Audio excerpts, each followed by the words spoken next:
बुलंदशहर के गांव बदनोरा में डॉक्टर सुजात अली ने एक बैठक का आयोजन किया। अल्पसंख्यक कांग्रेस उत्तर प्रदेश के निर्देश पर दलित मुस्लिम जोड़ो समर्थक अभियान के तहत जय जवाहर जय यादव समाज, जाटव समाज, मुस्लिम समाज घर बैठ के एक एक दूसरे की परेशानी में साथ आता। तो मैं जानता हूं कि लोकसभा में भाजपा दोबारा सरकार नहीं बनाती।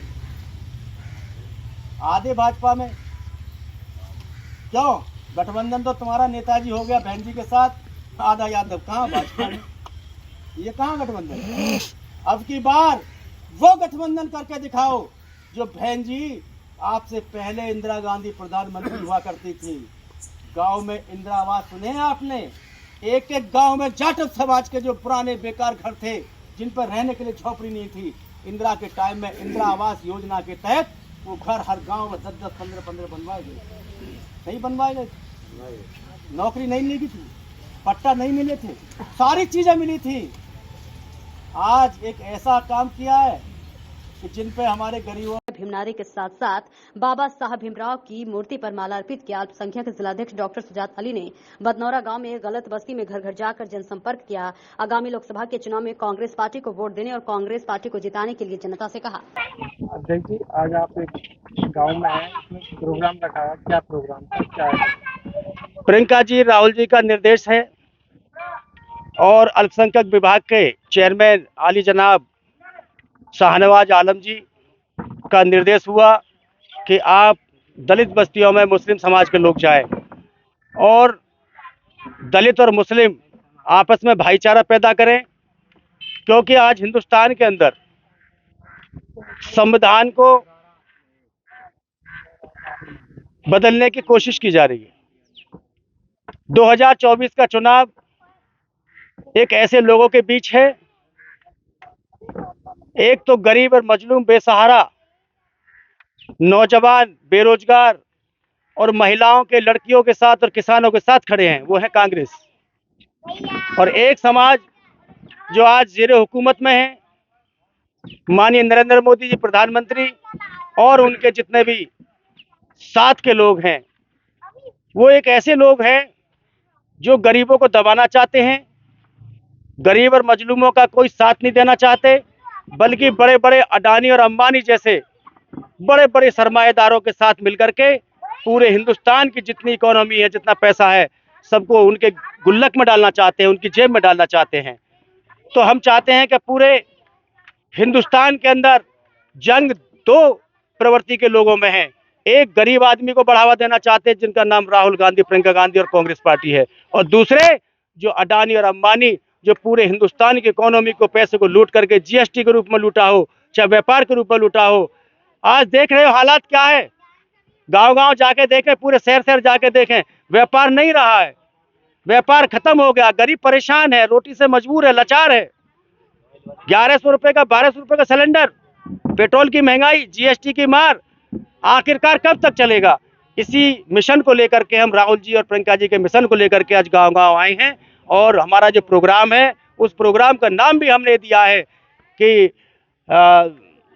अपना जो गांव में शेड्यूल कास्ट है, एससी है, उनके घर पर हम लोग जाएं, उनके यहाँ खाना खाएं, भाईचारा बढ़ाएं और इस देश की एकता और अखंडता को मजबूत रखें।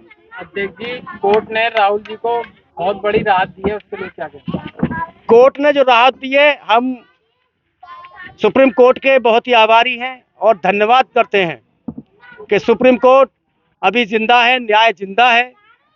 जिस तरीके से निचली अदालतों ने राहुल जी के साथ अन्याय किया था, तो उसी के प्लेक्स में हमारे सुप्रीम कोर्ट ने एक ऐसा तमाचा दिया है और ये साबित किया है कि हिंदुस्तान के अंदर आज भी संविधान जिंदा है, न्याय जिंदा है। मेवात में जो इतनी बड़ी हिंसा छिड़ी है, उसके लिए क्या कहना चाहेंगे, जिसमें कि काफी गरीब लोगों के घर उजड़ गए हैं? मेवात के अंदर इन लोगों के कुछ पाले हुए गुंडे, मानेश्वर कोई नाम का था, 2-4 और थे, पूरी दुनिया ने सोशल मीडिया पे उनके बयानों को देखा और उनकी वीडियो को देखा। जो हथियार हिंदुस्तान के अंदर बंद हैं, प्रतिबंधित हैं, उनके हाथों में देखे गए और वो गौरक्षक के नाम पर, बजरंग दल के नाम पर वहाँ इस तरह की बातें कर रहे थे कि जो बिल्कुल बर्दाश्त से बाहर थी। सबसे ज्यादा भाजपा के लोगों ने वहाँ बीज बोया, पूरा दंगा कराया, षड्यंत्र था और जान करके कराया गया। मणिपुर मामले में क्या कहना चाहेंगे? मणिपुर को आप क्या कहेंगे कि हमारे देश की सबसे ज्यादा मैं कहूँगा कलंक, मैं कलंक कहूँगा कलंक हुआ है। और माननीय प्रधानमंत्री जी, आप लाचार हो, बेशर्म तो हो ही हो, मगर उसके साथ तुम लाचार भी हो। और इतने बड़े लाचार कि आप मणिपुर जैसी जघन्य घटनाओं पर एक शब्द भी बोलने के लिए तैयार नहीं हो, आज तक नहीं बोले।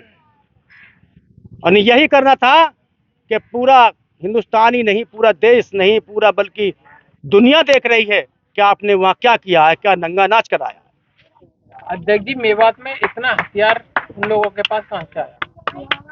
किसके पास हथियार?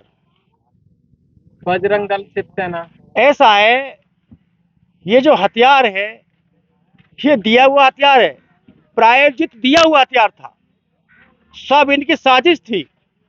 ये माहौल बिगाड़ना चाहते हैं, मगर आज हरियाणा की जनता ने इन्हें जवाब दे दिया।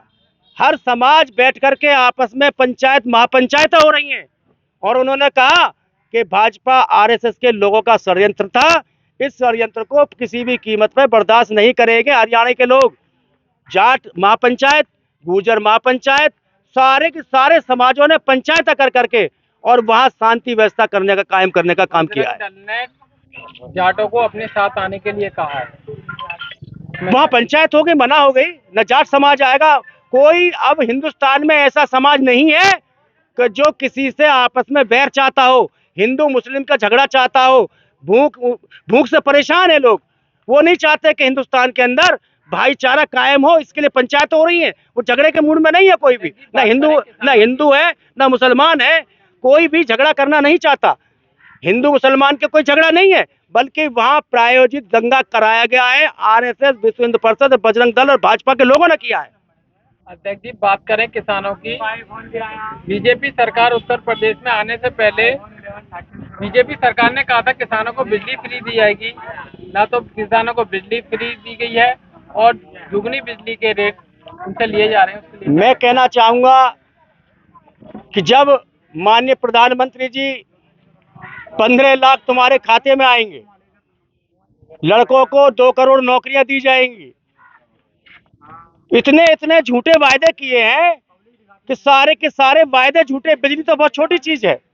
आप जान रहे होंगे कि जब यहाँ उत्तर प्रदेश का चुनाव चल रहा था तो माननीय मोदी जी, योगी जी ने मंच से खड़े होकर के कहा था कि हमारी सरकार बनवा दीजिए, जिस दिन सरकार हमारी बैठेगी उसी दिन हम बिजली, जो किसानों की बिजली है उसको सबको माफ कर देंगे। आज तक कोई माफी नहीं हुई है। आप देख रहे होंगे सारा का सारा ट्यूबवेलों का, गांव का बिजली का बिल उगाया जा रहा है।